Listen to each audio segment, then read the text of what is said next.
Welcome to World Ocean Radio. I'm Peter Neill, Director of the World Ocean Observatory. We have never known more about the ocean than we do today.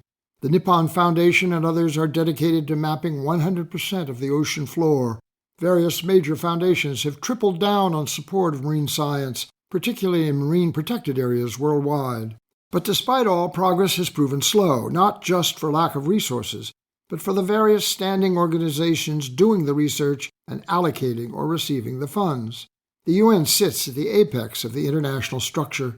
The two primary subsets in the United States are, first, the national government organizations, the National Oceanic and Atmospheric Administration and the National Science Foundation, and second, the universities, institutes, and certain large non-governmental organizations with special interest and capacity. Available funds are specifically targeted, often multi-year, competitive, peer-reviewed, and published in academic journals, occasionally amplified by conference, the press, and social media. My inbox receives a constant stream of such reports and results and invitations where this work is shared almost exclusively with other scientists and policymakers in a delimited digital echo chamber of incremental progress, with occasionally a dramatic discovery. I call this collective endeavor the Ocean Apparat.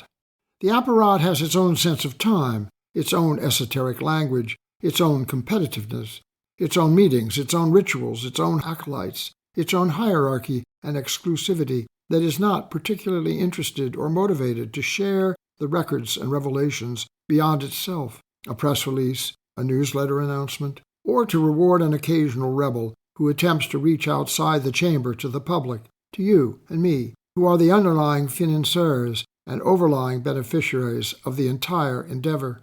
The Apparat has its own complex architecture, divided into silos and substructures by scientific interest, discipline, geography, and patronage. Regardless of intent, it is a tightly enclosed circle. How might it change? Here are some ideas. First, all grants must be cross-cutting.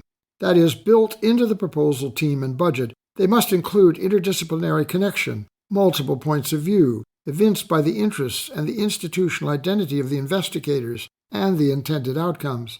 The research is focused, but the team must be additionally inclusive of scientific disciplines, diverse identity and location, as indicative of a process that conjoins pure science with social perspectives and insists on a communication strategy that reaches other experts and policymakers, educators, and curious individuals through broad, accessible public distribution.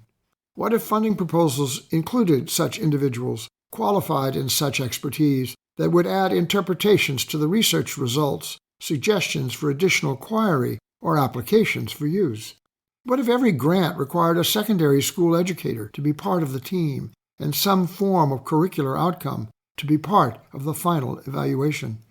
What if every grant required a journalist or an artist to track the research experience in narrative and visualization that would enable the investigators to explain their methods, their challenges and frustration, their explanations and speculations as means to extend and enrich their experience? In his famous 1959 Reed lecture, the English novelist C.P. Snow lamented the modern separation of, quote, the two cultures, science from the arts, the two fundamental poles of human intellectual activity. In the Apparat described, that separation persists. In a system as interconnected as the ocean, what if we advanced a similarly integrated response to research questions posed and to the larger, related challenges we face through the reconciliation of this false dichotomy, through a humanizing process that opens the Apparat to successful connection and communication within and with us all? Another positive step toward rescue. R for renewal, E for environment, S for society, C for collaboration, U for understanding, and E for engagement. We will discuss these issues and more in future editions of World Ocean Radio. World Ocean Radio is distributed by the Public Radio Exchange and the Pacifica Network for use by college and community radio stations worldwide. Find us wherever you listen to podcasts and at worldoceanobservatory.org, where the full catalog of World Ocean Radio episodes is now searchable by theme. Find the Rescue series by clicking on the Solutions banner.